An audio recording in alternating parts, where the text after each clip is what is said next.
Hello students, good morning to all of you. Welcome to the YouTube channel of Fusion Classes. तो चलिए आज हम लोग gaseous state के नेक्स्ट लेक्चर की ओर मूव करेंगे। इससे पहले 3 लेक्चर्स हो चुके हैं गैसियस स्टेट के, और आई होप सबको बहुत अच्छे से सबको नोट्स वगैरह बना रहे होंगे और बहुत अच्छे से पढ़ रहे होंगे। तो चलिए मूव करते हैं आज के लेक्चर की ओर। आज का लेक्चर जो हम लोग का बेस रहेगा average kinetic energy, Maxwell molecular velocity, effect of temperature on molecular velocity, और इस 3 वेलोसिटीज में से मोस्ट प्रोबेबल वेलोसिटी पे। ठीक है, तो चलिए मूव करते हैं। सबसे पहले हम लोग आते हैं what do you mean by average kinetic energy of gas molecule. जब हम लोग kinetic theory of gas KTG पढ़ रहे थे, उसमें एक लास्ट जो पॉइंट था वो बोल रहा था कि अगर कोई भी मॉलिक्यूल मूव कर रहा है, गैसेस मॉलिक्यूल मूव कर रहा है, तो उसका जो काइनेटिक एनर्जी है वो डायरेक्टली प्रोपोर्शनल होता है किसके? टेम्परेचर के। ये अगर आप लोग को भूल गए तो प्लीज लेक्चर को पीछे जाके एक बार देखना, तो उसमें देखना ये मिलेगा। ठीक है, तो उसी को, तो ये जो एवरेज काइनेटिक एनर्जी होता कितना है, तो देखो हम लोग को पता है according to kinetic gas equation PV equals to 1/3 NmV²। ये होता है, हम लोग काइनेटिक गैस इक्वेशन में देख लिए। तो ये वाला काइनेटिक गैस इक्वेशन अगर मान लो 1 मोल के लिए लेते हैं तो N/V, Na is the number of moles. ठीक है, चलो अब देखो according to ideal gas equation PV equals to RT होता है। PV इक्वल्स टू RT, तो हम लिख सकते हैं 1/3 NaMV² इक्वल्स टू RT। ये लिख सकते हैं क्योंकि PV इक्वल्स टू RT, 1 मोल के लिए बात कर रहे हैं, क्योंकि 1 मोल गैस के लिए। ठीक है, अब ध्यान देना, तो हम 1/3 को क्या लिख सकते हैं? 1/2 into 2/3 NaMV² equal to RT लिख सकते हैं इसको इजीली ऐसे। अब जरा ध्यान से देखो, half Na into M, Na into M, Na is the number of molecules, M is the mass of 1 molecule, तो हम बोल सकते हैं मोलर मास कैपिटल M, और ये V² इक्वल्स टू RT। ठीक है, तो हम लिख सकते 1/2 MV² इक्वल टू 3/2 RT। भाई ये ध्यान देना, इसमें कोई कंफ्यूज मत होना। बेसिकली ये जो है, ये जो मैंने किया है, ये जो कैपिटल M लिखा है, ये इसके जगह Na into M equal to capital M। ठीक है, तो टेंशन नहीं लेने का, एकदम सिंपल सा चीज है भाई। Na is the number of molecules, ठीक है, A is the M is the, small m is the, क्या हो जाएगा? मास ऑफ 1 मॉलिक्यूल, तो capital M is the molar mass of molecule. ठीक है, चलो आगे बढ़ते हैं। तो यहां से हमको क्या मिल गया? Half MV² equal to 3/2 RT। ठीक है, और हाफ MV² इक्वल्स टू क्या होता है? Kinetic energy. तो kinetic energy equal to 3/2 RT होता है। क्लियर? ये सबको समझ में आई होप आ गया होगा। ठीक है, तो now half MV² represent the average kinetic energy, क्योंकि एवरेज वेलोसिटी में देखो V पे ऊपर है, तो average kinetic energy of the molecule. तो हम बोल सकते हैं since R is constant therefore it can be concluded. अब यहाँ पे R क्या है? Constant, gas constant. Last class में हम लोग डिटेल में बात भी किया था, टोटल 6 या 7 वैल्यूज देखे थे, जिसमें हम बोले थे 3 वैल्यूज बहुत इंपॉर्टेंट है। कौन कौन सा R का? R का एक है 8.314 जूल पर केल्विन पर मोल, एक है 0.0821 लीटर ATM पर केल्विन पर मोल, और एक 1.99 कैलोरी पर केल्विन पर मोल। ये 3 वैल्यू बहुत इंपॉर्टेंट है, ये 3 को याद रखना है। तो मतलब R का वैल्यू कांस्टेंट, तो kinetic energy is directly proportional to temperature. याद करो, यही तो पोस्टुलेट था ना काइनेटिक गैस इक्वेशन केटीजी में, काइनेटिक थ्योरी ऑफ गैस में यही था ना कि kinetic energy is directly proportional to temperature, और इसको मैंने आज प्रूव कर दिया। ठीक है, तो ये मेरा हो गया एवरेज काइनेटिक एनर्जी। ध्यान रखना, ये हो गया एवरेज काइनेटिक एनर्जी। चलो अब आते हैं थोड़ा सा नेक्स्ट पॉइंट पे। अब इसी के बेस पे न्यूमेरिकल्स है, बहुत सिंपल सा न्यूमेरिकल है। Calculate the average kinetic energy of 8 gram molecule of methane at 27 degree Celsius in joule. R का वैल्यू दे दिया, तो हम लोग को total kinetic energy equal to N 3/2 RT। N is the number of moles, क्योंकि वहां पे हम लोग 1 मोल के लिए काम कर रहे थे। PV इक्वल्स टू RT लिए थे ना, तो यहाँ पे N 3/2 RT, N equals to number of moles निकालने का क्या फॉर्मूला होता है? Given weight by molecular weight, given weight है तुम्हारा 8, मॉलिक्यूलर वेट मीथेन का 16, 0.5 पुट करके आंसर आ जाएगा। और उसी के बेस पे काइनेटिक थ्योरी ऑफ गैस पे दो मैंने ऑब्जेक्टिव क्वेश्चन, बेसिकली इसका बहुत ज्यादा न्यूमेरिकल क्वेश्चन नहीं था, तो मैंने क्या किया, ऑब्जेक्टिव दो क्वेश्चन मैंने दिया, सबको इसको सॉल्व करना, अगर डाउट होता है किसी को तो मैं उसको सॉल्व करवा दूंगा, ठीक है। बस दो क्वेश्चन मैंने दिया, दोनों क्वेश्चन आप आराम से सॉल्व हो जाएगा, कोई इश्यू नहीं है, बस थोड़ा सा एवरेज काइनेटिक एनर्जी को देख के। चलो आगे बढ़े, नेक्स्ट आते हैं। ये है तुम्हारा मेन टॉपिक जो तुम्हारे सिलेबस में है, Maxwell distribution of molecular velocity. हम लोग तो बोलते हैं भाई वेलोसिटी एक ही होता है, वेलोसिटी बस जो हम लोग चलते हैं या फिर गैसेस मूव करते हैं, एक्चुअली ऐसा नहीं होता। वेलोसिटीज बेसिकली आने वाले टाइम में, आज बेसिकली बात करेंगे, वेलोसिटीज तीन टाइप के होते हैं, ठीक है। मॉलिक्यूल जो है तीन टाइप के वेलोसिटीज एक्वायर करता है। कौन कौन सा होता है, एक होता है मोस्ट प्रोबेबल वेलोसिटी, एक होता है एवरेज वेलोसिटी, एक होता है रूट मीन स्क्वायर वेलोसिटी। अब तीनों को हम लोग को कंबाइन वे में स्टडी करने के लिए कोई तो एक बेसिक इक्वेशन चाहिए ना, जिससे हम तीनों को समझ पाए। तो बेसिकली मैक्सवेल पहला था, मैक्सवेल और बोल्ट्जमैन मिलकर पहला ऐसा इक्वेशन एक दिया जिससे हम लोग मॉलिक्यूल के वेलोसिटीज को हम लोग क्या कर सकते हैं, डिफरेंट वेलोसिटीज का स्टडी कर सकते हैं। आई बात समझ में? और यही है Maxwell distribution of molecular velocities. अब इस वेलोसिटीज को कैसे ये करते हैं, तो मान लेते हैं consider a gaseous molecule of mass m having a velocity component u। मान लेते हैं कोई एक गैस है जिसका मास m है और उसका वेलोसिटी कंपोनेंट क्या है, u है, वेलोसिटी उसका u है, ठीक है। और E is the kinetic energy, E क्या है, काइनेटिक एनर्जी है, ठीक है। तो काइनेटिक एनर्जी हाफ mu² हो जाएगा। The probability that this molecule has its velocity component between u and u plus du। मान लो वो मॉलिक्यूल का, जो भी मॉलिक्यूल पे हम लोग बात करें जिसका मास m है, वेलोसिटी मान लेते u है, काइनेटिक एनर्जी हाफ mu² है, तो भाई उसका जो वेलोसिटी होना चाहिए, उसका जो वो जो मूवमेंट करेगा जितने वेलोसिटी से करेगा, उस वो वेलोसिटी का प्रोबेबिलिटी, मूवमेंट करने का प्रोबेबिलिटी वेलोसिटी का क्या होगा, u से u plus du।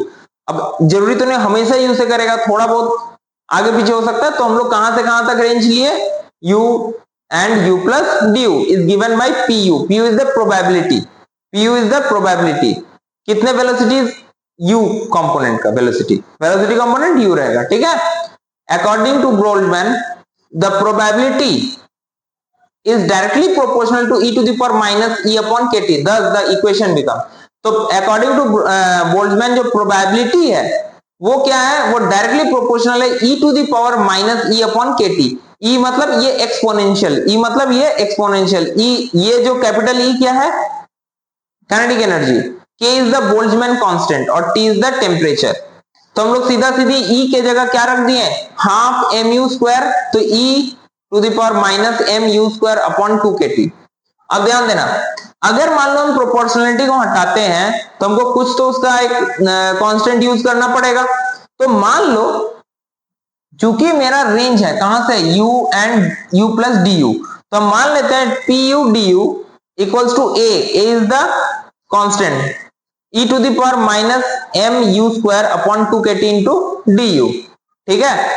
चलो यहां a इज क्या है, कांस्टेंट, जिसका वैल्यू कहां से पता चलेगा, टोटल प्रोबेबिलिटी से, ठीक है। चलो a का वैल्यू कहां से पता चलेगा, ध्यान रखना, इसका भी आने वाले टाइम में इसका यूज करेंगे, टोटल प्रोबेबिलिटी।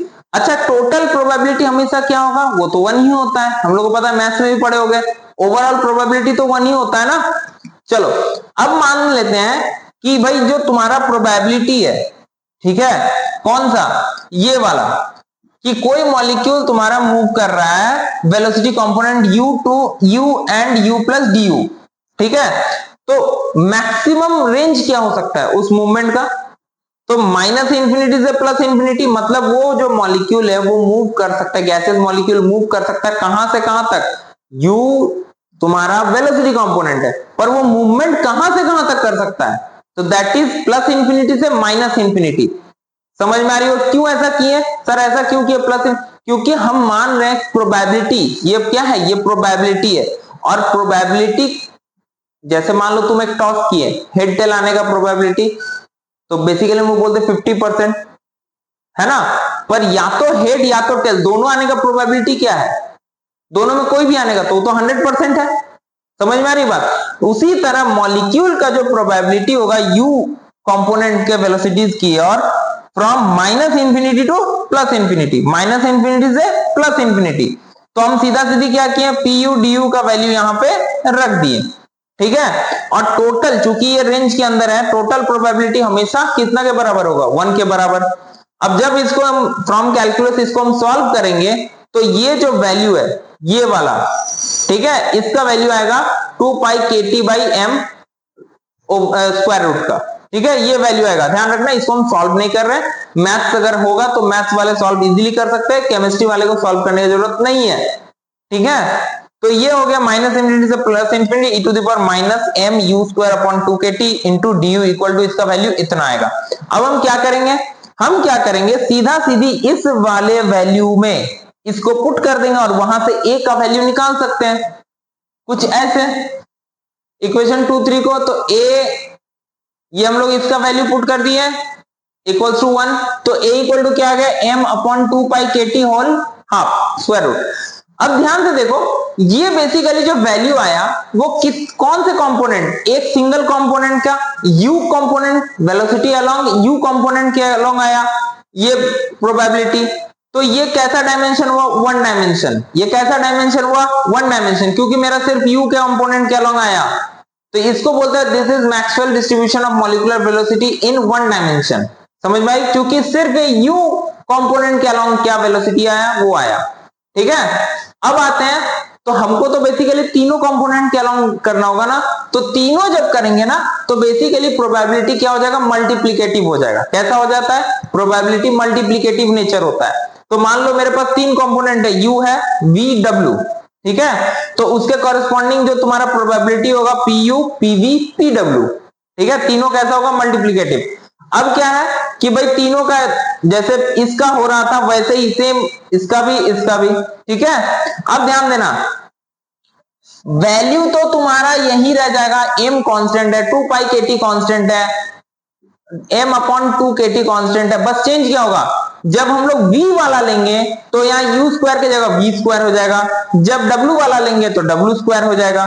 तो हम लोग ऐसे लिख सकते हैं, तो ये एक के लिए हाफ था चूंकि ये मल्टीप्लिकेटिव है, तो m अपॉन 2 पाई के T whole 3/2 half into half plus half, भाई बेस सेम रहता है तो पावर क्या होता है, ऐड हो जाता है ना, तो half plus half 3/2 e to the power minus m और u square plus v square plus w square upon 2 के टी। ये तुम्हारा हो गया volume entity du into dv into dw। Clear. अब मेरा मेन मुद्दा है कि भाई ये जो u square plus v square plus w square है, अगर मेरा ये वैल्यू निकल गया तो मेरा काम हो जाएगा ना, बात समझ में आए। तो हम लोग का अब नेक्स्ट स्टेप क्या है, however Maxwell distribution of molecules in 3-dimensional expression which gives the fraction of molecules with a velocity। अब क्या है कि हम लोग को भाई तीनों डायमेंशन को लेके चलना है, सिर्फ एक डायमेंशन को तो काम है नहीं। मॉलिक्यूल्स तो ऐसा है नहीं कि बोल के बोलेगा हम तो इसी डायरेक्शन में खाली चलेंगे, नहीं, वो तो रैंडम होता है, हम लोग को पता है, केटीजी में पढ़े भी है, मॉलिक्यूल रैंडमली मूव करते हैं। तो ऑब्वियस सी बात है वो किसी भी वेलोसिटी को एक्वायर कर सकता है किसी भी डायरेक्शन में, किसी भी कंपोनेंट के अलोंग। तो हम लोग क्या लिए, एक जनरल कंपोनेंट लिए सी, क्या लिए, सी, और हम मान के चल रहे हैं कि जो मॉलिक्यूल है, कोई भी मॉलिक्यूल जो है वो सी कंपोनेंट के अलोंग विथ वेलोसिटी, मतलब सी कंपोनेंट के वेलोसिटी के अलोंग चलेगा, और उसका वेलोसिटी कहां से कहां तक वेरी कर सकता है, C and C plus D C. तो हम लोग बोल सकते हैं कि जो u square plus v square plus w square है वो इक्वल टू क्या हो जाएगा, c square, regardless of the direction नहीं, हम लोग वेलोसिटी कंपोनेंट पे चल रहे हैं, ठीक है। These are molecules whose velocity point lie within a spherical cell of thickness dc। मान लो वो जो मॉलिक्यूल मूव करेगा उसका कोई एक सेल के अंदर करेगा, स्फेरिकल होगा वो सेल जिसका थिकनेस dc होगा एट ए डिस्टेंस c। तो मेरा जो फॉर्मूला होगा वो 3 डायमेंशनल के लिए क्या हो जाएगा, PCDC। अब देखो u v w कुछ नहीं रहा, PCDC equal to dn upon n। dn upon n मतलब होगा, n हो गया total number of molecules, n क्या है मेरा, टोटल नंबर ऑफ मॉलिक्यूल्स, और dn फ्रैक्शन ऑफ मॉलिक्यूल, मतलब कुछ मॉलिक्यूल्स, तो ये कुछ molecules by total that is fraction of molecules, 4/पाई m अपॉन 2 पाई के T whole 3/2 c square e to the power minus mc square upon 2 के T dc। ये कितना के लिए, एक मॉलिक्यूल के लिए, कितना के लिए, एक मॉलिक्यूल। बट अगर 1 मोल लेंगे तो ये K की जगह क्या आ जाएगा, क्या R, क्योंकि हमको पता है R जो है 1 मोल के लिए लाई करता है और K 1 मॉलिक्यूल के लिए। ठीक है, अब बहुत को ये डाउट हो रहा है कि सर ये C स्क्वायर कहां से आया, यहां पर तो C स्क्वायर था ही नहीं।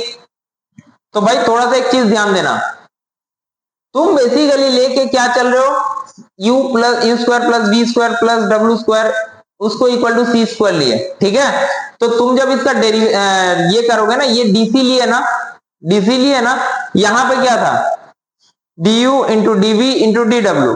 ठीक है, तो बेसिकली मैथ जब डिफरेंशिएशन करते थे, याद करो सब्स्टिट्यूशन मेथड अप्लाई करते थे, तो तुम मान लेते थे T square equals to x for example, है ना।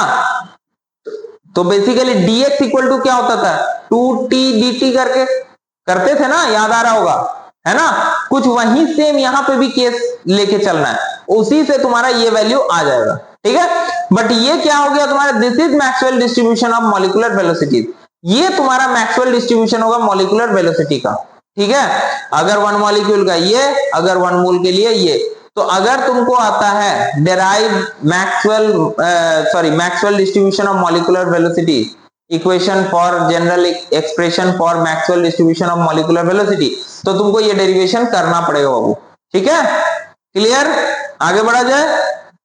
चलो जहां पे लिख दिए n is the total number of gas molecules, dn by n fraction of gas molecules with velocity between c and c plus dc। Clear है, चलो तो ये हो गया तुम्हारा Maxwell distribution of molecular velocity का जनरल फॉर्मूला।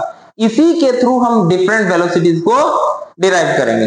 अब आते हैं इसमें टेम्परेचर का क्या इफेक्ट है, टेम्परेचर का क्या इफेक्ट हो थोड़ा समझते हैं। सबसे पहले तो हमको ये पता होना चाहिए कि भाई अगर हम एक dn अपॉन n मतलब fraction of molecules upon velocities का ग्राफ खींचेंगे तो ग्राफ होगा कैसा। तो ग्राफ का नेचर कुछ ऐसा होगा, पहले ऊपर जाएगा फिर नीचे आएगा, क्यों, वेलोसिटी तो c है। अब ध्यान से अगर तुम देखोगे तुम्हारा फॉर्मूला क्या था, तुम्हारा फॉर्मूला बेसिक जो था ये तो कांस्टेंट वैल्यू था, c square e to the power, है ना। अब ध्यान देना जो तुम्हारा dn बाई n है वो c, जैसे जैसे c बढ़ेगा, वेलोसिटी जैसे बढ़ेगा तो c का वैल्यू बढ़ेगा, स्क्वायर हो रहा है, बहुत तेजी से बढ़ेगा। इसीलिए ध्यान दो ग्राफ का नेचर तुम्हारा पहले बहुत तेजी से बढ़ रहा है, बट एक सर्टेन टाइम के बाद वो घटेगा। घटेगा क्यों, क्यों घटेगा भाई, क्योंकि मेरा एक्सपोनेंशियल पार्ट में निगेटिव है, एक्सपोनेंशियल पार्ट में निगेटिव है, समझ में आ रही होगी बात। चूंकि एक्सपोनेंशियल पार्ट में निगेटिव है और एट दी सेम टाइम यहां c स्क्वायर भी है, तो बढ़ने का कारण तो c स्क्वायर है, क्योंकि वेलोसिटी बढ़ रहा है तो c स्क्वायर के साथ ग्राफ बहुत तेजी से ऊपर जाएगा। बट आफ्टर सम टाइम क्या होगा कि भाई ये चूंकि नेगेटिव ऑफ एक्सपोनेंशियल है, ये ग्राफ बहुत तेजी से फिर गिरेगा भी। आई बात सबको समझ में, तो ग्राफ का नेचर ऐसा है।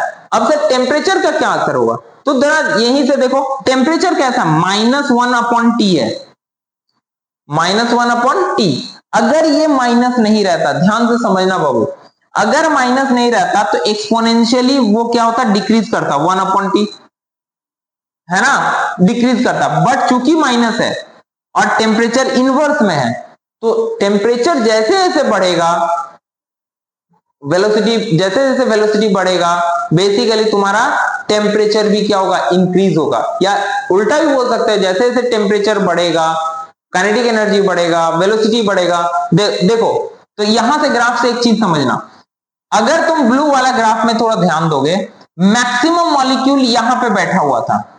अगर थोड़ा सा मैं इसको दिखाऊं तो ऐसे देख सकते हो, मैक्सिमम मॉलिक्यूल बेसिकली मेरा इस जगह पे बैठा हुआ था जब टेम्परेचर मेरा T1 था। जैसे ही टेम्परेचर बढ़ाएं तो बेसिकली मॉलिक्यूल का काइनेटिक एनर्जी भी बढ़ गया, काइनेटिक एनर्जी बढ़ा तो वेलोसिटी भी बढ़ गया, वेलोसिटी बढ़ा तो जो मॉलिक्यूल यहाँ पे बैठा हुआ था उसका वेलोसिटी शिफ्ट कर गया, कौन वाले में, रेड वाले में। कौन वाले में, रेड। अब देखो जैसे टेम्परेचर बढ़ाएं तो ये जो वेलोसिटी है वो बढ़ गया, है ना, और टेम्परेचर बढ़ाएं T3 में। इसका मतलब अगर तुमसे कोई पूछे ग्राफ दे दे और बोले कि बताओ T1 T2 T3 का ऑर्डर क्या होगा, तो सीधा सीधी तुम बोल सकते हो सबसे ज्यादा क्या होगा, T3 होगा, फिर T2 होगा, फिर T1 होगा। ऐसा क्वेश्चन कभी कभी पूछ देता है, ध्यान रखना, जैम वगैरह में दोगे ना तो वहां पे ऐसा क्वेश्चन पूछ देता है। तो वही मैंने यहाँ लिखा है, on plotting a graph between fraction of gas molecule versus it is observe that lower temperature T1 most of the molecule acquire a certain velocity known as most probable velocity. Maximum molecule एक certain velocity को acquire करके रख देता है जिसको बोलते हैं most probable velocity. As the temperature increases from T1 to T2 to T3, जैसे जैसे बढ़ता है तो Cp also increases. Most probable velocity जो है वो भी क्या होता है, इंक्रीज कर जाता है. As the result of this, entire distribution curve shift to the right. जो डिस्ट्रीब्यूशन कर्व वो किधर मूव कर रहा है, धीरे धीरे राइट की ओर. ठीक है, चलो. और ये ऐसा हो क्यों रहा है, क्योंकि e to the power minus mc square by 2 kT है, माइनस 1/t है. मतलब टेम्परेचर बढ़ने के साथ वेलोसिटी आगे की तरफ बढ़ेगा, माइनस 1/t. आई बात समझ में? चलो, तो मतलब क्या है, तो e टू दी पावर ये, तो ये इसके साथ मेरा ग्राफ पूरा रिलेट करेगा, है ना? क्लियर है? तो आई होप सबको समझ में आ गया. क्लियर है? सबको समझ में आ गया ये? चलो आगे बढ़ते हैं. अब आते हैं हम लोग types of molecular velocities. Basically molecular velocities 3 type के होते हैं. कितने टाइप के? 3 टाइप के. क्या क्या? मोस्ट प्रोबेबल वेलोसिटी, दूसरा एवरेज वेलोसिटी, तीसरा रूट मीन स्क्वायर वेलोसिटी. 3 होते हैं. क्या क्या? मोस्ट प्रोबेबल वेलोसिटी Cp, जिसको हम लोग डिनोट Cp से करें, अभी जब किए भी थे. एवरेज वेलोसिटी C एवरेज या ऐसे साइन से, या root mean square velocity C RMS या स्क्वायर करके ऊपर रूट. आज जो हम लोग करेंगे उसमें एक ही हम लोग करेंगे, that is most probable velocity. ध्यान रखना, तीनों वेलोसिटीज में मोस्ट प्रोबेबल चांस है कोई ना एक का डेरिवेशन आ जाता है. ठीक है, तो अच्छे से करना है. तो मोस्ट प्रोबेबल वेलोसिटी होता क्या है? वैसा वेलोसिटी जो मैक्सिमम मॉलिक्यूल एक्वायर करता है किसी एक पर्टिकुलर टेम्परेचर में. जैसे फॉर एग्जांपल हम लोग बहुत सारे कोई चलते हैं, रोड में बहुत कोई चलते मिलेगा. अगर हम बोले कि रोड में 5 किलोमीटर पर आवर के स्पीड से चलने वाले कितने हैं, तो बहुत कम मिलेंगे. और अगर बोले कि भाई बताओ 1 किलोमीटर पर आवर के स्पीड से कौन कौन चलता है, बोलेगा अरे इतना धीरे कोई चलता है, ये भी बहुत कम मिलेगा. मैक्सिमम मॉलिक्यूल कितना, मैक्सिमम आदमी कौन स्पीड से चलेगा? 2 3 4 2 3 4 इस स्पीड से चलेगा. That is most probable speed. किसके लिए? ह्यूमंस के लिए, हम लोग के लिए. बट गैस के लिए जो मोस्ट स्पीड होगा, समझ में आ रही होगी. तो रूम टेम्परेचर में जो मोस्ट प्रोबेबल जो वेलोसिटी हर मॉलिक्यूल एक्वायर करता है, रूम टेम्परेचर में हर मॉलिक्यूल जो वेलोसिटी को एक्वायर करता है उसी को हम लोग बोलते हैं मोस्ट प्रोबेबल वेलोसिटी. ठीक है, मतलब ये मैक्सिमम मॉलिक्यूल एक्वायर करेगा. अब इसका basically formula Cp equal to root under 2RT/m. अब इसका डेरिवेशन आते हैं. Let m is the molar mass of n gas molecules. ठीक, having velocity c, the Maxwell distribution of molecular velocity for n molecules will be, n molecules के लिए क्या हो जाएगा? dn by n. अभी जो उधर 3 डायमेंशन वाला देखे थे 4 pi m upon 2 pi RT 3/2 c square e to the power, ये ठीक है. Differentiating 1 with respect to c. किसके रेस्पेक्ट में? c के रेस्पेक्ट में. आई बात समझ में? इसको किसके रेस्पेक्ट में कर रहे हैं? C के रेस्पेक्ट में. क्यों? क्योंकि हमको मैक्सिमम मॉलिक्यूल्स इसको एक्वायर करना. मैक्सिमा का कंडीशन, फर्स्ट डिफरेंशिएशन को 0 कर देते हैं. मैक्सिमा मिनिमा सबको पढ़े हो कि फर्स्ट डिफरेंशिएशन को हम लोग उसको 0 कर देते हैं. तो भाई उसी को वही किया, d/dc इक्वल टू 0. तो जब इसको सॉल्व आउट किए तो ये तो मेरा कांस्टेंट वैल्यू हो गया. ये मेरा क्या हो गया? कांस्टेंट. तो कांस्टेंट को बाहर d/dc c square e to the power minus mc square upon 2RT equals to 0. अब इसको सॉल्व करते हैं, नॉर्मल मैथ. ये u इंटू v है ना, u इंटू v. अब बोलोगे सर बाकी कहां गया सर? अरे भाई बाकी इधर जाएगा तो 0 हो गया ना, तो मेरा तो यही पार्ट बचा. चलो, तो पहले v कांस्टेंट, u का differentiation plus u constant, v का डिफरेंशिएशन. ठीक है, तो यहां से c स्क्वायर का 2c e to the power minus mc square upon 2RT plus c square. इसका क्या होगा? e टू द पावर जो भी रहता है उसका डिफरेंशिएशन सेम होता है. e to the power x का differentiation e to the power x ही होता है. बट इसके अंदर एक और टर्म है, दैट इज ये वाला. इसका होगा ना फिर से, तो माइनस 2mc अपॉन 2RT. ठीक है, 2 कट जाएगा. और वहां से यहां से तुम जब इसको सॉल्व करोगे तो 2c है ना, 2c e to the power minus mc square upon 2RT को कॉमन निकाल सकते हैं. निकाल के ये आएगा, तो ये वैल्यू फिर से 0, तो ये इक्वल टू 0, तो ये तुम्हारा C square equal to R T, CP equal to root under 2RT by M. ठीक है, इस तरह से डेरिवेशन ध्यान रखना, फिर से बताना 3 वेलोसिटीज में एक का तो पक्का पूछता है डेरिवेशन, तो अच्छे से करके जाना। अब आते हैं इसके बेस पे कुछ एक न्यूमेरिकल देख लेते हैं, बहुत ज्यादा टफ नहीं रहता, सिंपल न्यूमेरिकल रहता है, पर ध्यान रखना इससे जैम वगैरह में क्वेश्चन बड़ी पूछता है, ध्यान रखना। Calculate the most probable velocity of nitrogen molecule. Nitrogen molecule का मोस्ट प्रोबेबल वेलोसिटी पूछ रहा है 15 डिग्री सेल्सियस में। सीधा सीधी 2 इंटू आर का वैल्यू हमको पता है 8.314 जूल पर केल्विन पर मोल, इंटू टी का वैल्यू 288 केल्विन, और नाइट्रोजन गैस मॉलिक्यूल का 28 होता है, बस उसको पुट करेंगे तो आंसर आ जाएगा। उसी तरह ऑक्सीजन गैस है ना, उसका बेसिकली इतना दे दिया कि 1500 मीटर पर सेकेंड। टेम्परेचर पूछ रहा है, अब ध्यान देना इसमें टेम्परेचर पूछ रहा है, टेम्परेचर जब भी पूछेगा क्या करेंगे, स्क्वायर कर दो, स्क्वायर जैसे करोगे तो ये रूट हट जाएगा, तो T equals to m c p square upon 2R।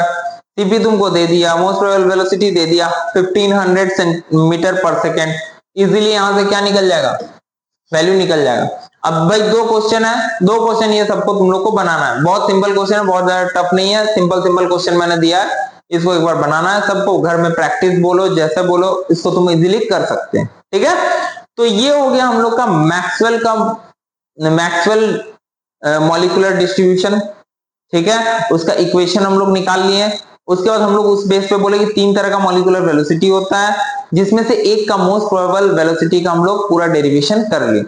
तो आई होप आज का लेक्चर सबको समझ में आया होगा, और प्लीज साथ साथ नोट्स बनाते चलना, और अगर लेक्चर अच्छा लगे तो प्लीज चैनल को शेयर करना है, सब्सक्राइब करना है, और नोटिफिकेशन बेल को ऑन करके और सारे फ्रेंड्स स्टूडेंट्स की और इसको और आगे बढ़ाना है। तो तब तक के लिए थैंक यू, जय हिंद।